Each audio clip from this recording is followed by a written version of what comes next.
धन्यवाद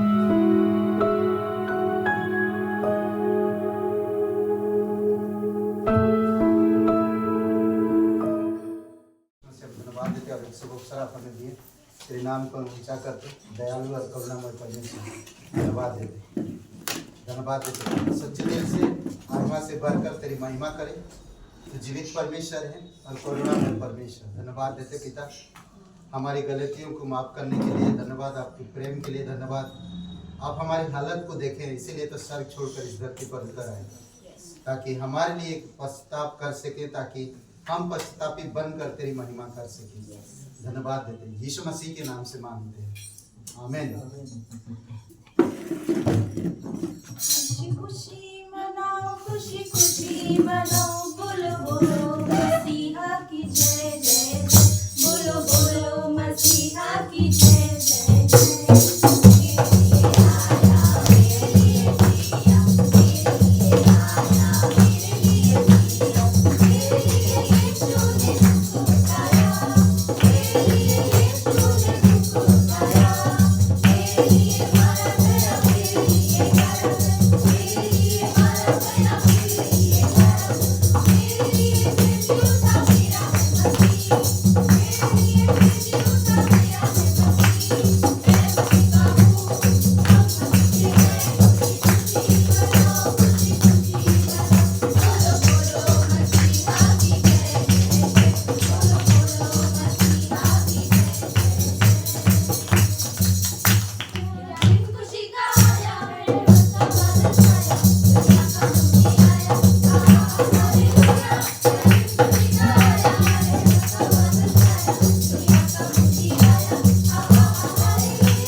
पवित्र महान सर्वशक्तिमान परमेश्वर पिता में धन्यवाद देते। यस लॉर्ड, इस सारे दिन हमारे लिए खुशी के दिन है।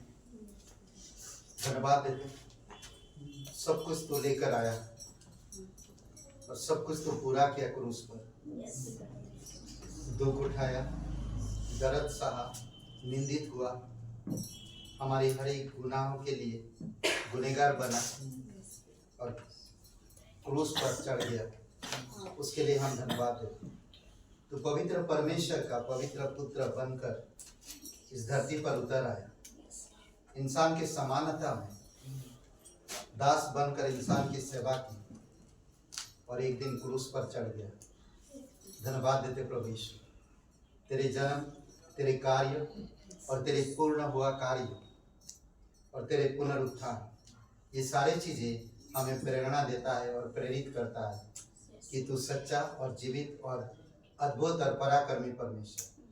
धन्यवाद देते प्रभु यीशु। कैसे मैं तेरी महिमा गाऊं, शब्द भी कम पड़ जाए, लिखने बैठूं तेरी बातें, कागज में ना समाए। कैसे मैं तेरी महिमा गाऊं, शब्द भी कम पड़ जाए, लिखने बैठूं तेरी बातें, कागज में ना समाए। आश्चर्य तेरे है जग में इतने, कैसे मैं इनको बयान करूं। आश्चर्य तेरे है जग में इतने, कैसे मैं इनको बयान करूं। तेरी प्रशंसा करूं, तेरी प्रशंसा करूं। धन्यवाद कहूं, धन्यवाद कहूं। कैसे मैं तेरी महिमा गाऊं, शब्द भी कम पड़ जाए, लिखने बैठूं तेरी बातें, कागज में ना समाए।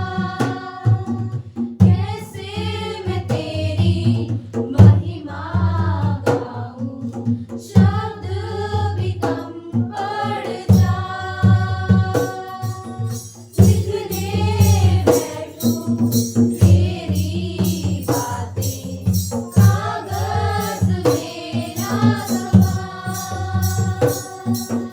आश्चर्य तेरे है जग में इतने, कैसे मैं इनको बयान करूं। आश्चर्य तेरे है जग में इतने, कैसे मैं इनको बयान करूं। तेरी प्रशंसा करूं, तेरी प्रशंसा करूं। धन्यवाद कहूं, धन्यवाद कहूं। किससे करूं मैं तेरी तुलना, कौन है तेरे समान। तूफान भी सुनकर तेरी माने, सागर भी हट जाए। किससे करूं मैं तेरी तुलना, कौन है तेरे समान। तूफान भी सुनकर तेरी माने, सागर भी हट जाए। आश्चर्य तेरे है जग में इतने, कैसे मैं इनको बयान करूं। आश्चर्य तेरे है जग में इतने, कैसे मैं इनको बयान करूं। तेरी प्रशंसा करूं, तेरी प्रशंसा करूं। धन्यवाद कहूं, धन्यवाद कहूं। मैं लायक नहीं, अर्पण मेरे कबूल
सारे संसार से प्रेम करता है।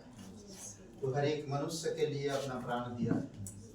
तू हर एक मनुष्य को चाहता है कि वो तेरे साथ स्वर्ग में तेरी महिमा करे और तुझे जाने, तेरी पवित्रता को, तेरी धार्मिकता को। धन्यवाद देते प्रभु यीशु। आज इस सभा को हम तेरे चरणों पर तेरी दया और तेरी कृपा के अनुसार तू अगुवाई कर। दयालु और करुणामय परमेश्वर, सारा आदर सारा महिमा हम तुझे देते। धन्यवाद देते, तेरी महिमा करते। जो भी हम बात करें प्रभु यीशु मसीह, उस बात में तेरे अनुग्रह और तेरी पवित्र आत्मा की सामर्थ में तू अगुवाई कर। हमारे हृदय से बातें कर, हम सीखना चाहते, हम समझना चाहते। धन्यवाद देते प्रभु यीशु। अभिषेक करो प्रत्येक हृदय आत्मा, यीशु नासरी के नाम से मांगते हैं, आमीन। एक जोरदार ताली। ठंडी लग रही? ठंडी लग रही क्या? नहीं लग रही? जैकेट क्यों पहने? अच्छा ओके, ग्रेट ग्रेस कलीसिया में आपका स्वागत है और धन्यवाद। ये दूसरा दिन है, दूसरा बुधवार, और कल प्रे टाइम है शकुंतला जी के घर पे बहसा। शकुंतला जी का नंबर है किसी के पास? ग्रुप में है, वहाँ से निकाल लीजिए, उनको पूछिए फोन करके और आ जाइए, ठीक है? उनके घर पे है, आइए सब लोग, हम लोग मिलकर प्रार्थना करेंगे। और फिर फ्राइडे को नहीं है, शनिवार को नहीं है, फिर हम नेक्स्ट वीक में कंटिन्यू हर घर में रखेंगे, ठीक है? तो ओके, यीशु मसीह एक जगह पर कहा, जब शास्त्री फरीसी लोग उसे पकड़ने के लिए सोच रहे थे और कह रहे थे, तो इनकम टैक्स देने के बारे में, तो यीशु मसीह से जब पूछा गया कि हमें कर देना चाहिए या नहीं देना चाहिए, तो यीशु मसीह ने कहा, कुछ नहीं कहा वहाँ पर, कहा कि किसी के पास सिक्का है तो लेकर आओ। सिक्के है, 2 रुपया का है मेरे पास, 2 रुपया बहुत है, सिक्के। तो ऐसा सिक्का लिया और सिक्के में कोई कहता है किसका छाप है, तो लोग बोले केसर का। तो जो केसर का है वो केसर को दो, ये केसर का है ना, तो वो केसर को दो, और जो परमेश्वर का है वो परमेश्वर को दो। कितनी बुद्धिमत्ता के साथ यीशु मसीह जवाब दिया, और वो लोग कुछ नहीं बोल पाए। जो केसर का है उसे केसर को देना। आज हमें इस धरती पर इसके लिए जरूरत है, इसको हमें भी वैसे करना चाहिए। हमें कभी भी टैक्स की चोरी नहीं करना चाहिए, टैक्स देना चाहिए हर एक जगह का।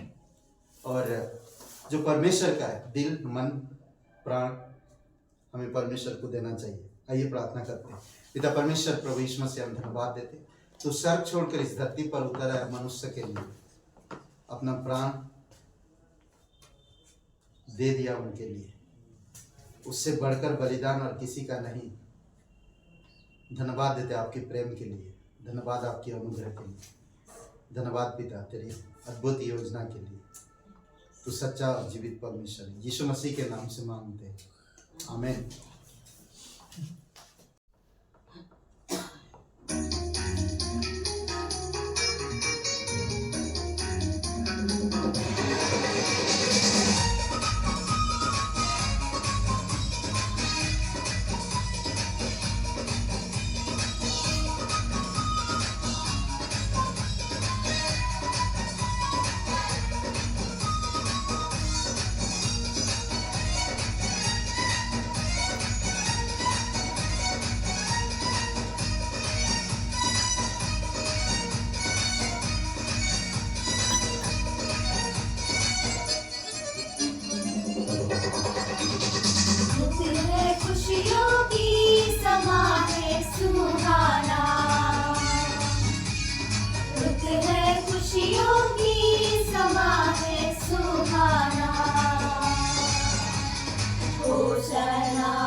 होसना होसना गाओ होसना होसना होसना गाओ होसना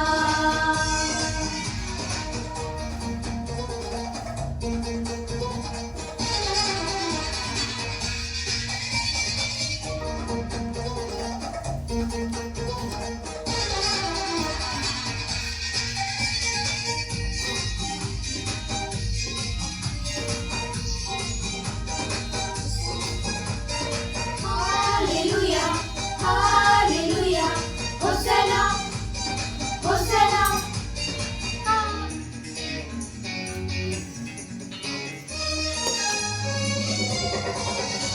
आसमान को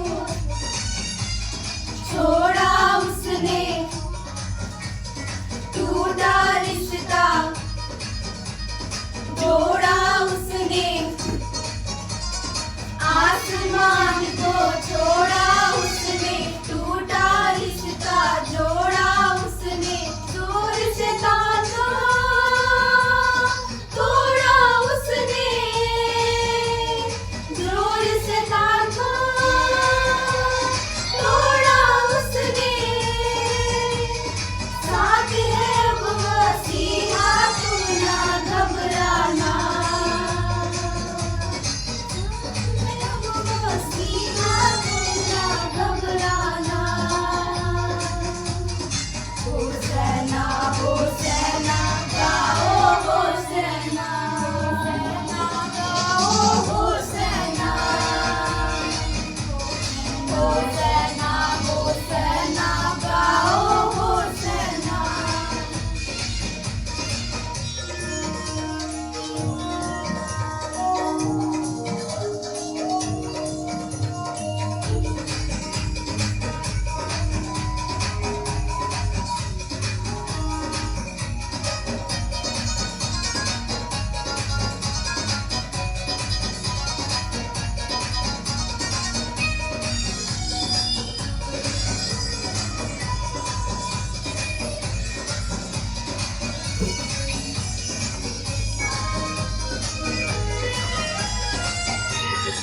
जिंदा पिता का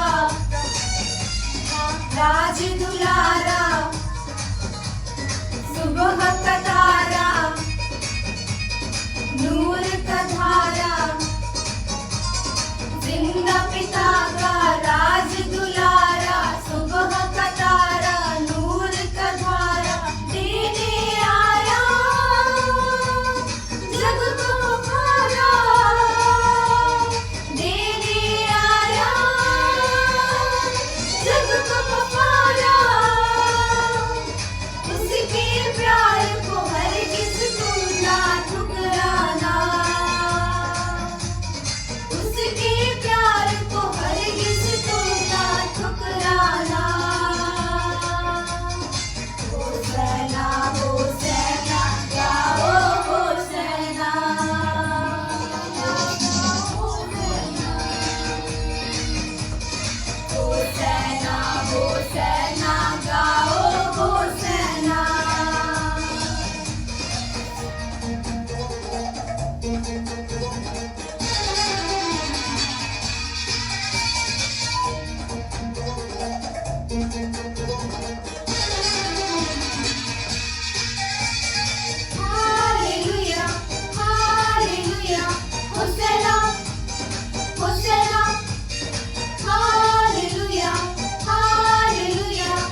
होसैना गाओ होसैना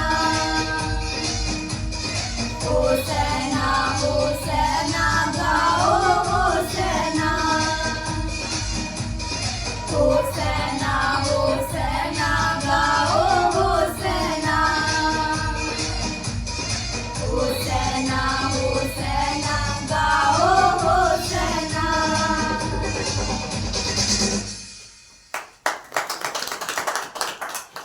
जानते हैं पहले परमेश्वर इंसान को बनाया, करेक्ट। आज हम मसीह को देखते हैं कि परमेश्वर ने मसीह को भी किस तरह से इस धरती पर भेजा। और आज का जो शीर्षक है मसीह बनाया गया पहले से। कुछ चीज़ें हम लोग देखेंगे आज, ठीक है। और अगर आपके पास बाइबल है तो आप बाइबल से देख सकते हैं, ओके। और आइए उससे पहले प्रार्थना करते। पवित्र महान सर्वशक्तिमान परमेश्वर पिता, हम धन्यवाद देते हैं, एक अद्भुत समय दिया आपने हमें। तू जीवित है और तू धर्मी है, तू पराक्रमी परमेश्वर। सारा आदर सारा महिमा हम तुझे देते हैं। धन्यवाद देते हैं आपकी अनुग्रह के लिए, और धन्यवाद आपकी अद्भुत प्रेम के लिए जो निस्वार्थ और बिना शर्त और हमेशा एक समान आपका प्रेम रहता इंसान के ऊपर। इसलिए प्रभु तेरी महिमा करते हैं। तूने दिखाया इस धरती पर कि किस तरह से हमें एक दूसरे से प्रेम करना चाहिए, किस तरह से हमें जीवन जीना चाहिए, वो अच्छी तरह से आपने समझाया और दिखाया। तेरी महिमा करते हैं। हमारे हृदय आत्मा से आज बातें करना यीशु नासरी के नाम से मांगते हैं, आमीन। ओके, मसीह बनाया गया था। ओके, कुछ बातें हम लोग देखते। मानवता, वंशावली, पहचान, नम्रता, लोक निंदा, जिम्मेदारी, एफजी कार्य। एफजी कार्य का मतलब उसके बदले में, ठीक है। एफजी कार्य का मतलब उसके बदले में, समझ रहे। और इन 7 बातों को सोचिए जो वह बनाया गया था। इन 7 बातों में उसे बनाया गया था। जब परमेश्वर ने उत्पत्ति की किताब में परमेश्वर ने इंसान को बनाया तो किससे बनाया? मिट्टी से, करेक्ट। और मिट्टी में जो वस्तु मिलता है आज वो वस्तुएं इंसान के शरीर पर मिलता है। और एक चीज मिट्टी में नहीं मिलता। आप देख सकते हैं, अंदाजा लगा सकते हैं, मिट्टी में कोई भी बीज बोइए वो उगता है, करेक्ट। अगर आप कोई कंक्रीट की जगह पर बोइए वो नहीं उगेगा। क्यों? सोचिए थोड़ी समय के लिए। परमेश्वर ने उसमें क्या रखा? परमेश्वर की शक्ति है उसमें, मिट्टी में, और उस मिट्टी से आपको मुझे बनाया। पर हम उगे नहीं, हमें बनाया गया ना। हर एक वस्तु उगता है मिट्टी से, पर हमें बनाया गया। जानवरों को कहा परमेश्वर ने वचन और वो बन गए, करेक्ट। पक्षियों को कहा, मछलियों को कहा, वो बन गए। पर इंसान को अपनी स्वरूप, अपनी समानता में बनाया। यानी कि परमेश्वर की स्वरूप और परमेश्वर की समानता। ध्यान दीजिए थोड़ी समय के लिए। और यहां पर हम देखते हैं कि प्रभु यीशु मसीह, पहला आदम क्या था? मिट्टी से बनाया गया, इस संसार का था, पर वो पाप में गिरा, परमेश्वर की आज्ञा का पालन नहीं कर पाया। पर हम देखते हैं दूसरा आदम जो स्वर्ग से उतरा, और वो है प्रभु यीशु मसीह जो इंसान बना। उसमें जरूरी था कि उसको वंशावली होना, उसकी पहचान होना, उसमें नम्रता होना, लोग निंदा किए गए उसे, जिस तरह आज हमें भी करते हैं। जिम्मेदारी था उसके पास, और एफजी के कार्य का मतलब कि उनके बदले में वो काम किया जो लोग इंसान नहीं कर सकते थे, उसने वो कार्य को पूरा किया। तो सबसे पहली बात हम देखते हैं अपनी मानवता के विषय में। परमेश्वर ने स्वयं मानव बनकर इस धरती पर उतर आया। क्यों? ऐसा क्यों किया? क्योंकि मानव को जो कार्य दिया गया था वो कार्य कर नहीं पाया। इसीलिए परमेश्वर को आना पड़ा इंसान बनकर, ताकि इंसान बनकर इंसान के कार्य को पूरा कर सके। समझ रहे? परमेश्वर के प्रति क्या हुआ, आदम के वजह से परमेश्वर और मनुष्य के बीच में जो दरारें बढ़ी और बढ़ते बढ़ते बढ़ते बढ़ते बहुत बढ़ गई और आज भी बढ़ी हुई, करेक्ट। पर उस दरार को परमेश्वर पूरी तरह से मेल मिलाप में बदलना चाहता, तो इसी वजह से परमेश्वर को इस धरती पर उतरना पड़ा। पहले उसकी हम देखते हैं मानवता के विषय में। अगर आपके पास गलतियों का किताब है और 4:4 में कहता है वह एक नारी से उत्पन्न हुआ, वह एक नारी से उत्पन्न हुआ। हमें परमेश्वर ने वचन कहा, मिट्टी से हमें आकार दिया, अपनी स्वरूप अपनी समानता दिया और हमारी अंदर जीवन का श्वास फूका और वो क्या हो गए, जीवित प्राणी बन गए, करेक्ट। पर प्रभु यीशु मसीह वचनों में कहा गया, परंतु जब समय पूरा हुआ, ठीक है, जब समय पूरा हुआ तो परमेश्वर ने अपने पुत्र को भेजा जो स्त्री से उत्पन्न, जो स्त्री से जन्मा, समझ रहे हैं, और व्यवस्था के अधीन उत्पन्न हो, व्यवस्था के अधीन उत्पन्न हो और व्यवस्था में रहकर व्यवस्था को पूरा किया। अद्भुत है ना। जो व्यवस्था इंसान को दिया गया था वो व्यवस्था इंसान पूरा नहीं कर पाया, इसीलिए परमेश्वर ने स्वयं इस धरती पर आया, समय के अनुसार एक स्त्री से जन्म हुआ, जन्म होकर उसने वो कार्यों को पूरा किया जो आपको मुझे करना था, जो इंसान को करना था। इंसान कभी व्यवस्था को पूरा नहीं कर पाया। अगर 9-10 व्यवस्था में से अगर एक में चूक जाता है तो वो 10 में चूक गया, समझ रहे हैं। बोलते ना कि कई बार आप बहुत सारे नाम कमाए पर एक गलती आपकी सारे नाम को बर्बाद कर दे। उसी प्रकार परमेश्वर की व्यवस्था भी कहता, अगर एक व्यवस्था को आप अगर उल्लंघन किया तो सारे व्यवस्था को उल्लंघन किया। तो इसीलिए परमेश्वर का पुत्र इस धरती पर आकर व्यवस्था को पूरा किया। आगे हम बात करेंगे। तो इसका मतलब है कि समय के अनुसार परमेश्वर हर एक कार्य को कर रहा है। आप कोई व्यक्ति ग्रहण करे या ना करे, उसको यकीन करे या ना करे, वो समय के अनुसार हर एक चीज कर रहा है। अब देखेंगे पुराने नियम और नया नियम में 400 साल का गैप था। उस दौरान परमेश्वर किसी से बातें नहीं की। तब सोचिए कि इंसान की हालत क्या होगा। उस समय कहते हैं कि बहुत सारे गलत शिक्षाएं पैदा हुई और लोग अपने अपने मार्ग लिए, लोग अलग अलग सिद्धांतों में बढ़े, अलग अलग व्यवस्था बनी। 400 साल कम समय नहीं, 4 सेंचुरी। सोचिए, गॉड ने बात नहीं की। फिर परमेश्वर ने मरियम से बातें की स्वर्गदूतों के द्वारा। मरियम एक धन्य औरत थी ना, जो धर्मी, सच्ची, पवित्र, और परमेश्वर ने उस पर कृपा दृष्टि की। और वो मरियम किसकी वंश की होना जरूरी था? दाऊद की, राजा दाऊद की वंश का होना जरूरी था, समझ रहे। और हम देखते हैं दूसरी उसका वंशावली के विषय में। उसका वंशावली ऐसे होना चाहिए जो पहले से परमेश्वर ने भविष्यवाणी किया था। किनके द्वारा? भविष्यवक्ताओं के द्वारा, कि उसके वंश से पैदा होगा। किसके? अब्राहिम के वंश से आएगा, अब्राहिम से दाऊद, दाऊद से मरियम। आप देखेंगे इस सब कनेक्टेड है अलग अलग जगह से। अगर आप मती की किताब में पहले वंशावली को देखेंगे, लूका की किताब में वंशावली को देखेंगे तो कनेक्टेड है, यूसुफ का वंशावली और मरियम का वंशावली। जब आप जाएंगे, लूका बात करता आदम तक, यीशु मसीह का वंशावली, और मती बात करता अब्राहिम तक। तो सोचिए, मतलब जो दो भाग हुआ था अब उसको कनेक्ट कर दिया परमेश्वर ने। और जब कनेक्ट किया, देखिए उसमें कहता है एक वचन रोमियो का 1:3, अपनी वंशावली के विषय में वह शरीर की दृष्टि से दाऊद के वंश से उत्पन्न हुआ। शरीर की दृष्टि से अगर हम अपनी इन आंखों से या अपने विचार से हम देखें तो वो दाऊद के वंश से होना जरूरी था। मसीह को इंसान बनकर जब परमेश्वर आएगा वो दाऊद के वंश से होना जरूरी था ना। कहता है इसमें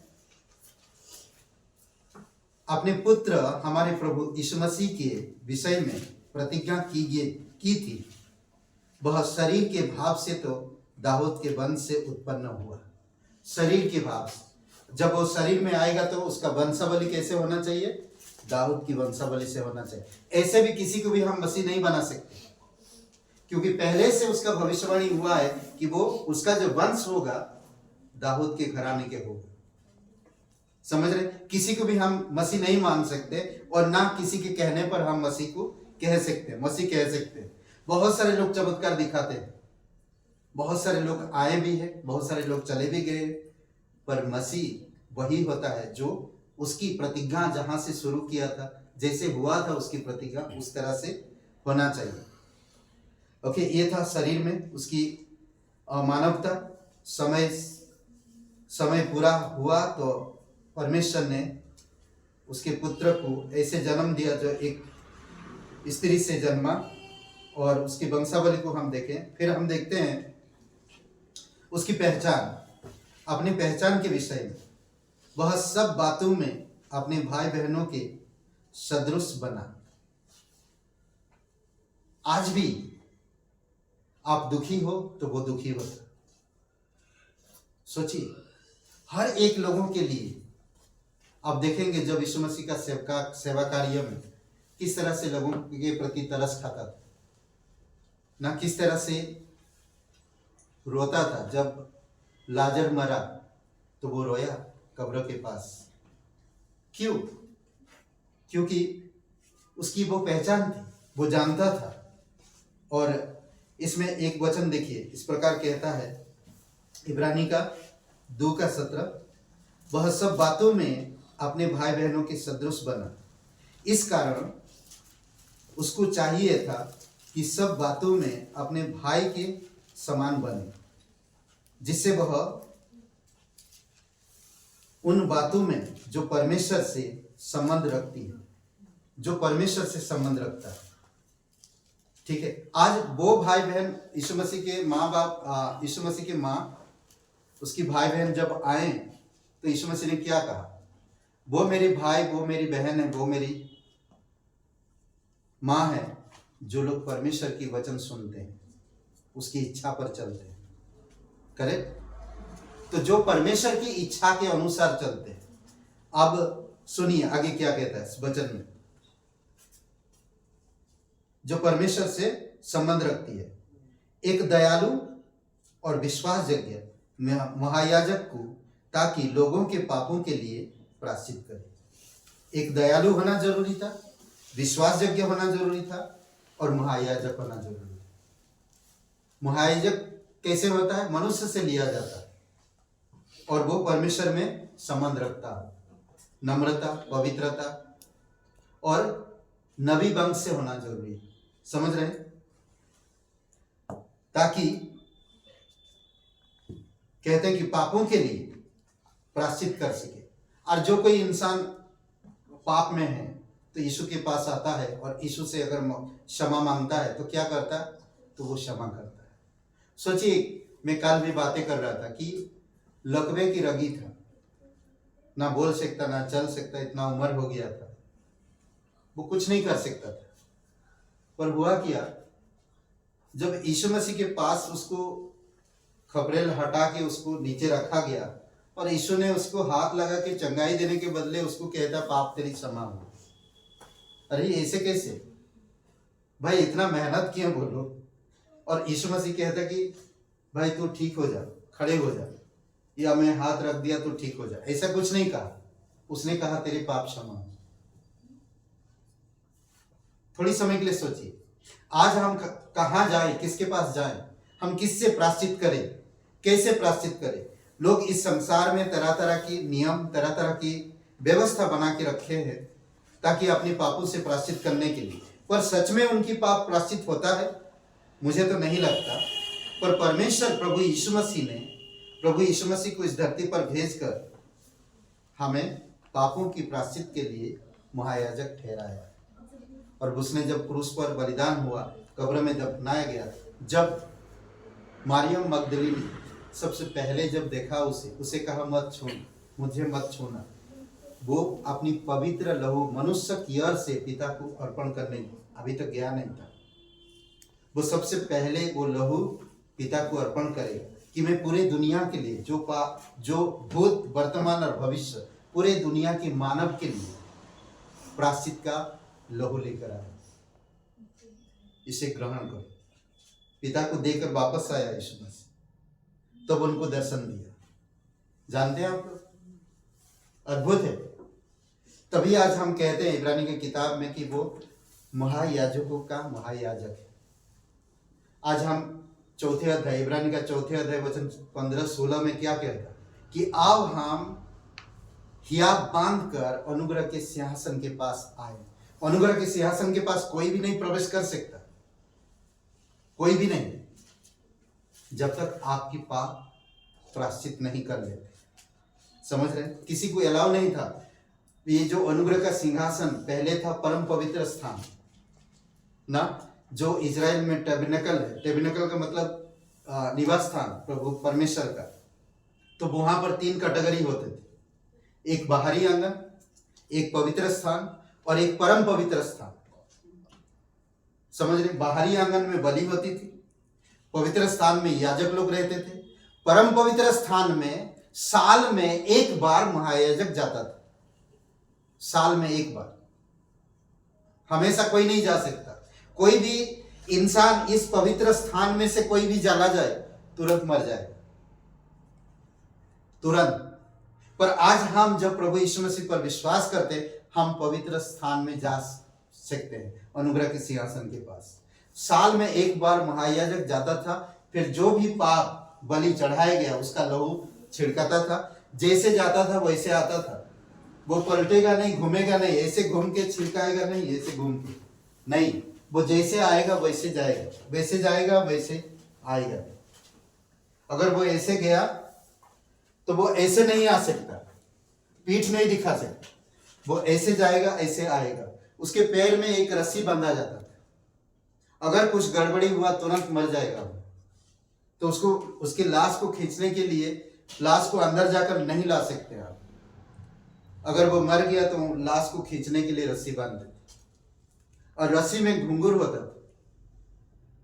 समझ रहे, अगर घुंघरू का आवाज नहीं आ रहा तो समझ लो गया।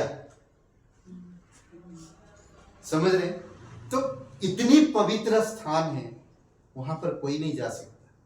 पर परमेश्वर की अनुग्रह हुआ है, जो प्रभु यीशु मसीह कहता है ना, यूहन्ना का पहला अध्याय और वचन 14-15 में, 15-16 में, कि अनुग्रह और सच्चाई से वो परिपूर्ण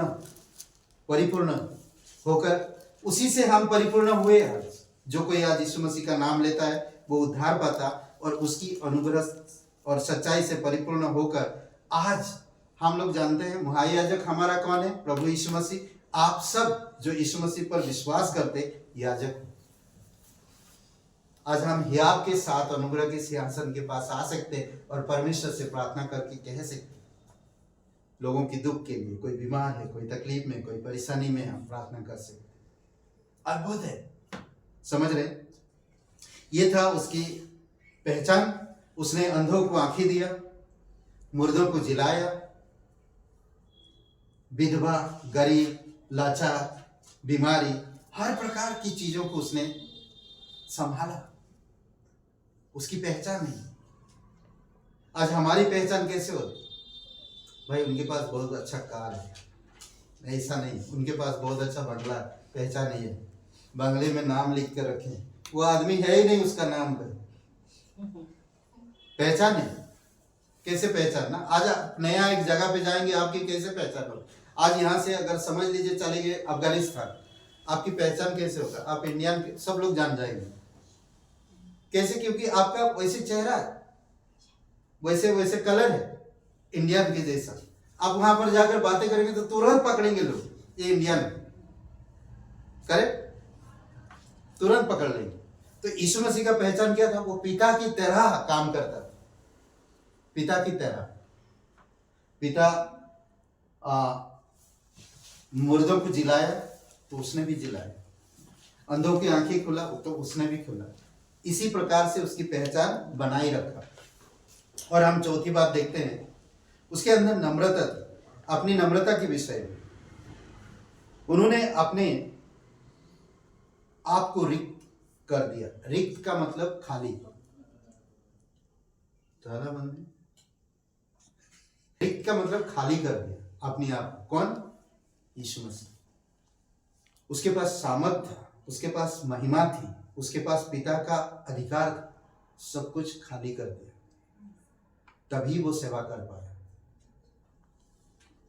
ना। उसको भूख भी लगता था, दर्द भी था, तकलीफ था, सब कुछ था। इतना नम्र बना। नम्रता फूटा कपड़ा पहनने से या गंदे कपड़ा पहनने से या शांति ऐसे खड़ा रहने से नम्रता नहीं दिखाई देता। नम्रता अपने आप को खाली करना। यीशु मसीह ने वही किया। यहाँ पर कहता है फिलिपियों के 2 अध्याय वचन 7 में, वरन अपने आप को ऐसा शून्य कर दिया और दास का स्वरूप धारण किया और मनुष्य की समानता में हो गया। सोचिए, परमेश्वर इंसान बनता है और इंसान के बीच में रहता है। इंसान के बीच में रहकर आप कभी नम्रता बन पाएंगे? मुझे नहीं लगता। कहीं ना कहीं तो आप लड़ ही जाएंगे। घर में तो आप लोग देखते कहीं ना कहीं लड़ ही जाते हैं रोज। हाँ? एक काम किसी को बोल रहे, वो नहीं कर रहा। हमारे घर में है एक बढ़िया, तो करो पढ़ो नहीं पढ़ते तो कहाँ नम्रता रहेगा? गायब हो जाता है। नम्रता नहीं। प्रभु यीशु मसीह इस इंसान के साथ रहकर भी उसने नम्रता सीखा परमेश्वर से, और नम्रता बना, खाली कर दिया और नम्र बनकर इंसान के समानता में हो लिया। सोचिए थोड़ी समय के लिए, जो परमेश्वर जो पानी को कहता है रुक जा तो रुक जाता, आंधी तूफानों को कहता थम जाता है। सोचिए, वो इतना नम्र हो गया जो अपने आप को खाली कर दिया और इंसान की हर एक गुस्सा, नफरत, निंदा, गाली सब कुछ सहा। ये परमेश्वर है। जो हम नहीं कर सकते परमेश्वर कर सकता, पर हम जिस तरह यीशु मसीह ने दिखाया हमें वैसे अनुभव में बढ़ना चाहिए, करना चाहिए। अगर यीशु मसीह कर सकता है इंसान बनकर, तो हमें भी करना चाहिए, अपने आप को खाली करना चाहिए। ओके, लोक निंदा। उसकी लोक निंदा के विषय में मसीह और हमारे लिए स्थापित हुआ, निंदित हुआ। देखिए गलतियों का 3:13 में कहता है, मसीह ने जो हमारे लिए स्थापित बना, हमें मोल लेकर व्यवस्था के श्राप से छुड़ाया, क्योंकि लिखा है, जो कोई काठ पर लटकाया जाता है वह स्थापित है। किसके लिए? हमारे पापों के लिए। वो मेरे बदले में निंदित हुआ। अगर आप यशायाह 53 अध्याय को पढ़ते हैं तो उसमें बताया गया कि वो हमारे रोगों को उठा लिया, हमारे पापों को उठा लिया, उसे घायल किया गया, उस पर ताड़ना पड़ा ना, ये सारी चीजें हुआ और वो साबित हुआ और क्रूस पर चढ़ गया। किसके? व्यवस्था की श्राप से हमें छुड़ाने के लिए। ये सारी चीजें उन्होंने किया अपनी जिम्मेदारी के विषय में। व्यवस्था के अधीन जन्म हुआ, गलतियों का 4:4 में, परंतु जब समय पूरा हुआ तो परमेश्वर ने अपने पुत्र को भेजा जो स्त्री से जन्मा और व्यवस्था के अधीन उत्पन्न हुआ, ताकि व्यवस्था के अधीनों को मोल लेकर छुड़ा ले और हमको लेपालक होने का पद मिले। आज आप कह सकते गर्व से, मैं परमेश्वर का बेटा, मैं परमेश्वर का बेटी हूं। क्यों? क्योंकि यीशु मसीह ने हमें छुड़ा लिया। अगर यीशु मसीह व्यवस्था के अधीन नहीं जन्म लेता तो आज भी हम व्यवस्था में पड़े रहते और हम कभी पापों से उद्धार नहीं प्राप्त कर पाते। यीशु मसीह ने आया, व्यवस्था को पूरा किया और हमें व्यवस्था से छुड़ाया और हमें परमेश्वर का लेपालक पुत्र बनाया। पद मिला। लेपालक मतलब जानते, गोद लिया हुआ संतान, हमें गोद लिया और हमें वो अधिकार दिया जो उसकी बेटे को अधिकार देना था, वो अधिकार दिया। ऐसे परमेश्वर ने हमारे साथ किया। और आखिरी में एफजी कार्य के विषय में, मतलब उसके बदले में, उनके बदले में उनको परमेश्वर ने हमारे लिए पाप बना दिया। किसको? जो पवित्र परमेश्वर शरीर में इस धरती पर आए और उसको पापी गिना दिया हमारी तरह। पर उन्होंने कभी पाप को जाना नहीं था, उन्होंने कभी पाप बनाया नहीं, उन्होंने कभी पाप को देखा नहीं, पाप का कोई जिक्र नहीं, पाप के बारे में जानते नहीं। जो परमेश्वर अगमई जति में रहने वाला, उसमें कोई अंधकार नहीं है। समझ रहे? जो परमेश्वर कभी पाप के बारे में नहीं जानता और उसी को पापी ठहरा दिया। देखिए वचन कहता 2 कुरिन्थियों का 5:21 में, जो पाप से अज्ञान था उसी को उसने हमारे लिए पाप ठहराया गया कि हम उसमें होकर परमेश्वर की धार्मिकता बन जाए। समझ रहे? आज जो कोई भी इंसान प्रभु यीशु मसीह पर विश्वास करता, प्रभु यीशु मसीह उसके पापों को माफ करता। क्यों? गलतियों का किताब में कहता कि वो हमारे पापों के लिए बलिदान हुआ, मेरे पापों के लिए वो बलिदान हुआ और मेरे पाप का दंड उसने खुद लिया मेरे बदले में। मुझे मरना था क्रूस पर, परंतु यीशु मरा मेरे लिए। सोचिए, यीशु ने मेरे पापों का बोझ लिया और वो पापी गिना गया। दोनों चोर, एक चोर ने क्या कहा जब क्रूस पर था? एक चोर ने क्या कहा? एक चोर ने कहा कि हे यीशु, इतने लोगों को बचाया तो हमें भी बचा। तो दूसरा ने उसे बोला कि तू उसको क्यों ऐसा कह रहा? ये तो कुछ भी नहीं किया, तू और मैं हमारे कर्मों का दंड भोग रहे हैं। पर यीशु ने तो कोई भी ऐसा काम नहीं किया, तेरे और मेरे जैसा दंड भोग रहा है। तो वो कहता है, हे यीशु, जब तेरे राज्य आए तो मुझे याद करना। तब यीशु से प्रतिज्ञा करता, आज तू मेरे साथ स्वर्गलोक में। अद्भुत है। सोचिए, आप और मेरे पापों के लिए वो पापी गिना गया। पाप से अज्ञात था, उसने कभी पाप नहीं किया, फिर भी हमारी दंड उसने खुद उठा लिया। ये था उसका हमारे बदले में कार्य। उसके कार्य और कोई नहीं कर सकता, केवल वही कर सकता। ये 7 बातें, आप इनके बारे में सोचिए। समझ रहे हैं? कौन सी? मानवता, वंशावली, पहचान, नम्रता, लोक निंदा, जिम्मेदारी, एफजी कार्य बदले में। आइए प्रार्थना करते हैं। आमीन। पिता परमेश्वर, हम धन्यवाद देते, दयालु और करुणामय परमेश्वर, सच्चे दिल से तेरी महिमा करते हैं। पिता, तेरी अद्भुत योजना में तू हमें अगुवाई कर, थोड़ा यहाँ थोड़ा वहाँ करके तू हमें सिखा, ताकि हम इस संसार में अंधकार में ज्योति फैला सके। जहां पर स्वाद नहीं, वहां स्वाद न ला सके नमक बनकर। प्रभु यीशु, आप हमें मदद करो। प्रत्येक भाई बहन जो यहाँ पर विराजमान, तेरी अनुग्रह को समझे, तेरी अनुभव में बढ़े, तेरी धार्मिकता को पहने और तेरी राज्य में, पवित्रता में और बुद्धि के साथ बढ़ सके। पिता, आपकी अनुग्रह, आपका प्रेम, पवित्र आत्मा की सामर्थ दीजिए और प्रत्येक लोगों को अगुवाई करिए। इस क्रिसमस सीजन में प्रभु, प्रत्येक घरों में, अपनी अपनी घरों में लोगों को एक्साइटमेंट कर पिता सजा सके, ताकि हम प्रार्थना कर सके, कोयर सिंगिंग कर सके, प्रभु तेरी महिमा कर सके। आप प्रत्येक लोगों को प्रेरणा दो, तेरी स्तुति महिमा करते, जीवित और पराक्रमी परमेश्वर धन्यवाद देते, धन्यवाद करते पिता। तू हम पापियों से प्रेम किया और क्रूस पर तेरे बेटे को बलिदान होने के लिए दे दिया। तेरा वचन कहता है कि तूने जगत से ऐसा प्रेम किया कि आपने एक लौते बेटे को दिया, जो कोई उसके नाम पर विश्वास करे वो कभी नष्ट ना हो, परंतु अनंत जीवन पाए। तेरी स्तुति महिमा करते, दयालु और करुणामय परमेश्वर पिता धन्यवाद देते। प्रत्येक लोगों को अभिषेक करो, सुरक्षित रखो, स्वस्थ रखो पिता।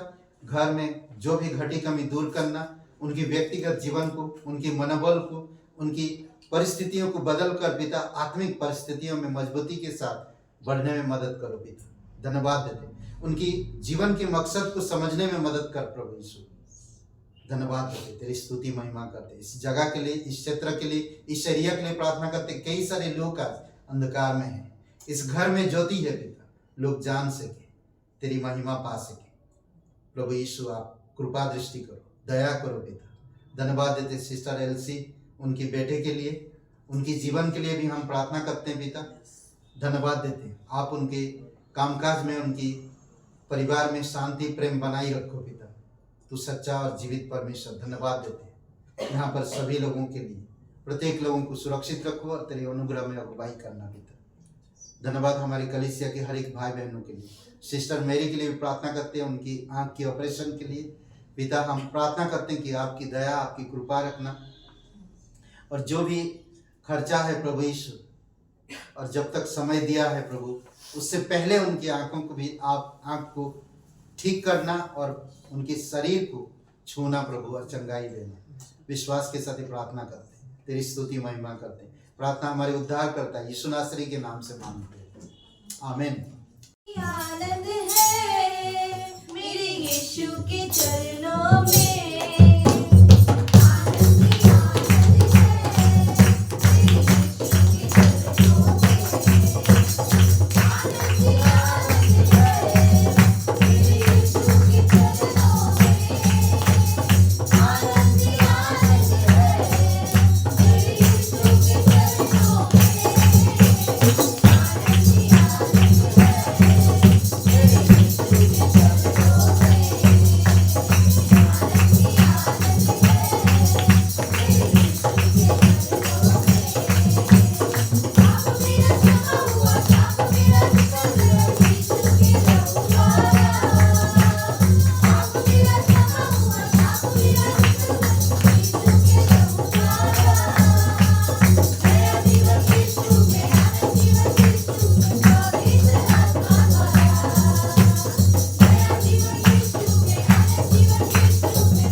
घर बना रहे हैं और विश्वास से उनके माता पिता ने नींव डाल दिए हैं। अब दीवार उठने के लिए क्या बोलते हैं, ऊपर का लिंटर पड़ने के लिए प्रार्थना करी कि परमेश्वर आगे जो काम शुरू किया उसे पूरा भी करे और कंप्लीट करे। अद्भुत गवाही है उनका भी और बहुत संघर्ष भी किए हैं परमेश्वर में वो लोग पूरे परिवार। तो प्रार्थना करिए कि हो जाए। बहुत बढ़िया घर बना रहे हैं, मुझे देखकर बहुत अच्छा लगा। परमेश्वर पूरा करेगा। ओके, पिता परमेश्वर, प्रभु यीशु मसीह, हम धन्यवाद देते हैं, आपकी स्तुति महिमा करते हैं। दयालु और करुणामय परमेश्वर पिता, सारा आदर सारा महिमा हम तुझे देते हैं प्रभु यीशु। शिवानी के लिए प्रार्थना करते हैं कि उनकी पूरे परिवार के लिए, ब्रिजेश जी और कमला जी, उनके जीवन के लिए, उनकी घर की दीवार और पूरा कंप्लीट हो, लिंटर सब कुछ पड़े प्रभु यीशु, कोई दिक्कतें ना हो।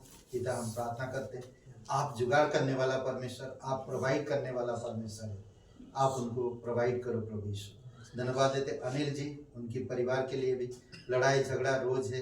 उनकी बेटी कमल के लिए प्रार्थना करते हैं पिता, उसकी ससुराल जाने में आप मदद करना प्रभु यीशु। क्यों वो नहीं जाना चाहती, काम नहीं करना चाहती, वो स्वस्थ क्यों रहती है, सुस्ती क्यों आता है उससे, हमें नहीं पता, पर कोई भी अंधकार की शक्ति उसमें हावी है, यीशु तेरे नाम से दूर होने पाए और वो खुद से वो अपने ससुराल जा सके और परिवार के साथ शांति और कामकाज में मन लगे। प्रभु यीशु मसीह आप सहायता करो।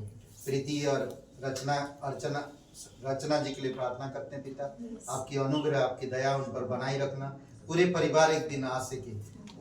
रचना जी की पति के लिए भी प्रार्थना करते हैं, तिवारी जी को प्रभु यीशु आप उनको भी छूना और सुरक्षित रखना। तो दयालु और करुणामय परमेश्वर, धन्यवाद देते यहाँ पर सभी लोगों के लिए, तेरी अनुग्रह, तेरी शांति और तेरी उपस्थिति हमेशा उन पर बनाई रखना, यातायात में सुरक्षित रखना पिता, कोई भी चीज़ की कमी ना हो प्रभु यीशु। तेरे अनुभव में बढ़े, पवित्रता में बढ़े, तेरी धार्मिकता में हमेशा बने रहे पिता। धन्यवाद देते, तेरी स्तुति महिमा करते, आज का दिन को, इस समय को तेरे चरणों पर रखते। प्रार्थना हमारे उद्धार करता है, यीशु मसीह के नाम से मांगते हैं, आमीन आमीन। सबको जय मसीह।